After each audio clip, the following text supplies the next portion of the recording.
So Shajulev wanted to give you the tour of this shelter we ended up at last night. First we came in on this Blue Blaze Trail. See the Blue Blaze on the trail? It was about 4/10 of a mile off of the Appalachian Trail. A lot of it downhill, which means we have to go back uphill to get back to the AT and head north. So we had 4/10 onto our travel for today. But anyway, as we came in, there were bear cables, which is nice. Sun's pretty bright up there right now. And if you see that little roof, that's where the privy is down there, right in the center of the screen right now. Little walk down to the privy, and then come in this way. And over here we have the shelter, where we are about packed up and ready to go. I think Shajulev is telling me to give you a 360. She wants to go on it too. That is to the east, and to the south, and to the west. Another month and whoever is up here is going to be able to see pretty much 360 around. And I guess north would be about that way. So let's go say good morning to G, see what he has to say to us this morning. Morning there, buddy. Good morning. So where are we headed today? Well, first stop on the list would be Slaughter Creek. And depending on how we're feeling, we may go on and try to go to the top of Blood Mountain. So yesterday we ended up going over 1,000 feet total elevation, and about how many miles? About four something, which is a step forward. And today it's not that far, but it's pretty much straight up. Yeah, straight up. 800 to 900 feet, and that's if they don't take us down at all. Yeah. So that'll get us to the top of Blood Mountain. And we'll see as the day goes on how our bodies recover from yesterday, because we did get in here pretty late. There you can see the rest of the inside of the shelter, and there's a little sign, Woods Hole Shelter. They have a table out here, and then they have this little higher table people can eat off of or sit on, and just a really pretty view all the way around. Be a nice place to spend a day if you wanted to just spend the day. And G just has one more thing to say. All right, we're on our way. We're at the back to the AT now. Here's the little sign on the AT where we went down to the shelter, 4/10 of a mile. So we are now headed up. We're at 3,648 feet, headed to 4,448, something like that. Anyway, basically it's about 800 feet up in about a mile. We're going to stop at the campsite here, a third of the way there, and assess whether we feel like our legs and backs and shoulders and necks and all of that are strong enough to go all the way to the top, which is what we're really hoping to do. I've never seen any videos of anybody spending the night on Blood Mountain. I know a lot of people do at different times of the year, but we would really like to do that tonight just because of the most likely sunset and sunrise. So we're going to give it a try. So this first part of the climb has not really been too bad. That can only mean that later it is going to be really bad because sooner or later we have to go up that full 800 feet. As we've been walking along, we got the sun at our back. There's this big mountain over there. As we continue in the Blood Mountain wilderness, ascending Blood Mountain. We started at the shelter at 3,615 feet, and now we're at 3,720. There's layers of mountains over there right in the center of the screen. And then the top of whatever mountain that is. The sun is still at our back.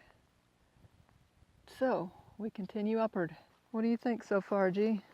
Well, I'm waiting for the other shoe to drop, to be honest with you. It hasn't been too bad so far, but I know it's coming. Yeah, with 8 to go and we've only gone 100. It's only like 1.1 mile or something, isn't it? It was 1.2. 1.2 from the shelter, so somewhere along the way we're going to be climbing ladders. Not physically actual ladders, but it's definitely probably going to feel like ladders. Yeah, it's 1 mile ahead. 1 mile to the top of Blood Mountain, about 700 feet above where we are now. Still trying to show that big, beautiful mountain off to our left. You can see it a little better from here. You can see the sky, a few clouds, but beautiful blue. Just a beautiful color. And on our right, mostly it's just, that's vertical and sloping up. And on our left, this is vertical and it's sloping down. Here we've come to a double blaze, which lets you know you're about to change directions. And there it is. We knew it was coming. Had to happen sooner or later. Time to do a steep uphill. 10 steps and take a rest. 10 steps and take a rest. How many 10-foot ladders are we going to climb today? When you add diabetic neuropathy in the feet to what G has to deal with, helps you to understand why this is such a difficult task. But he is determined to do it, so we will stay out here as long as he's determined to do it. To the left here, this is Slaughter Creek Trail, a sign there. And that goes several miles over to Lake Winfield Scott, where we were the other day and where I came up that Jared Gap Trail to put our water and our food so that we could make it over this mountain when there's no water out here, and to help to not have to carry it all from the very beginning. Making our way to the Slaughter Creek campsite to take a little break. So we have reached this little camping area, Slaughter Creek campsite. We're at 3888. We left at 3615 today, so about 260 feet up. That last 1/10 of a mile was those grueling steps that are very, very difficult, and we're going to have a lot more of them ahead. But once again, it is an incredibly beautiful day. We are loving it out here. It is very difficult. We will let you know exactly what it is we're going through and how tough it is, but we are both handling it and loving it and just having a great, great time. That late afternoon sun shining through, heading up the trail. Had a bite to eat, and we got the afternoon sun. It's still at our back. I would say at this point we are headed east. Oh, we're about to cross 4,100 feet in elevation, and I got about a half a mile to 4/10 left to the top of Blood Mountain. This is our first episode of a lot of places along the Appalachian Trail. People just start stacking rocks. They call them cairns, and once it starts, then lots of other people keep doing it. There is one particular place somewhere along the trail that has hundreds and hundreds and hundreds of them. We just came up from there, and that sun is going down behind us, and G has made his way up. We're back to 20 steps, take a breath, 20 steps, take a breath, and eventually you get there. So we've reached the Duncan Ridge trail here where it comes off the AT, and we are continuing upward. We're at about 4130 now, so we got about 300 feet of elevation left. Just a little bit of sun left, and we might have to use our headlamps the last few minutes. We'll see, but G is doing fantastic considering how hard this is for him. He said he really wanted to climb Blood Mountain, and he's getting to do it. As the sun works on setting, that's what we're seeing. Layers of color in the sky. Can't really pick up the colors with the camera. Got a bright orange sunset going on, a strip of orange across the bottom, kind of a whitish yellow across the top. Really, really bright. Beautiful through the trees. We can see the color and the trees like this, but the camera, as you know, is gonna, either the light will be too bright or the trees will be too dark. But that's a little bit of a soft haze of what that sunset looks like. Guess I better go catch up with G. It's hard not to just stop and gaze at such a beautiful thing. I understand why people that are hiking fast don't take pictures too much going up Blood Mountain, because it is pretty much continual uphill, and so many of them try to walk and carry their cameras, and you really can't do that along here. So don't have a whole lot of opportunity to see what this trail looks like.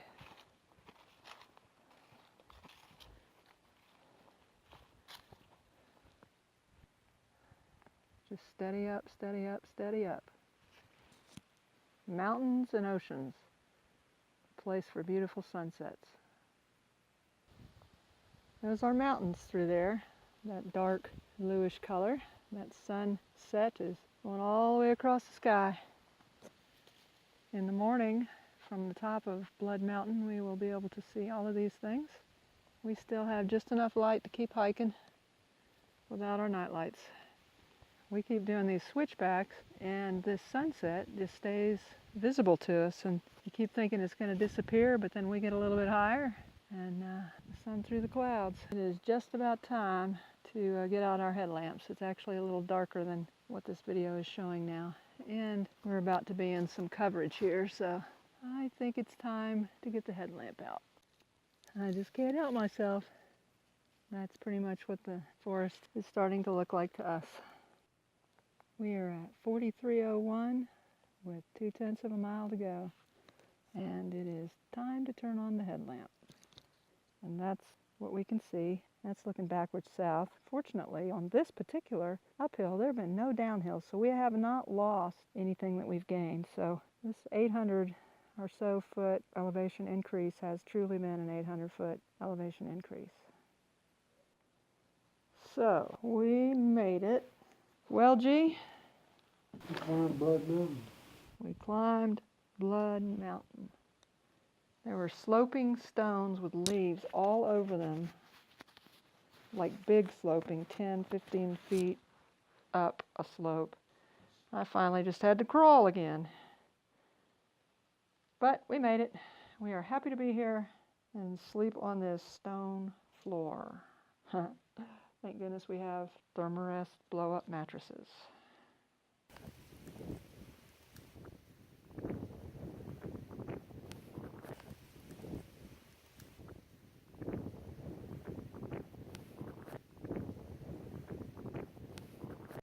We are here this morning on the top of Blood Mountain on a rock. We don't have a clear view of the sunrise, but over here we are above the clouds looking off to the west. And that's the view we'll see here in just a little while. Maybe see the colors that this rising sun is making.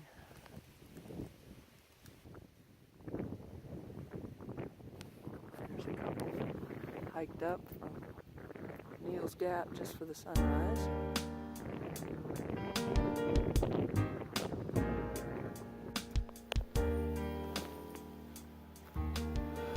Good morning. Nancy and I are standing here atop Blood Mountain. It's been a beautiful morning, very inspiring, awe-inspiring. Clouds rolled in, kind of looked like a puffy quilt. And then they started clearing away, and you had all those beautiful golds and pinks and blues. It was magnificent. In fact, it reminds me of this scripture here in Romans, chapter 1, verse 20. For the invisible things of him from the creation of the world are clearly seen, being understood by the things that are made, even his eternal power and Godhead, so that they are without excuse. Standing up here looking at all this, you really get a sense of how special this planet, this earth really is, this creation of his. When you think of all the things that we know about space, which are very small indeed actually, but what we do know is that it's a very hostile and uninviting place.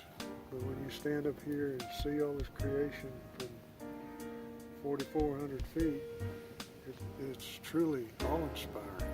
The diversity and the way that it all fits together, and the beauty of it. I can't say enough about it. Words fail me, but it's truly magnificent. Amen.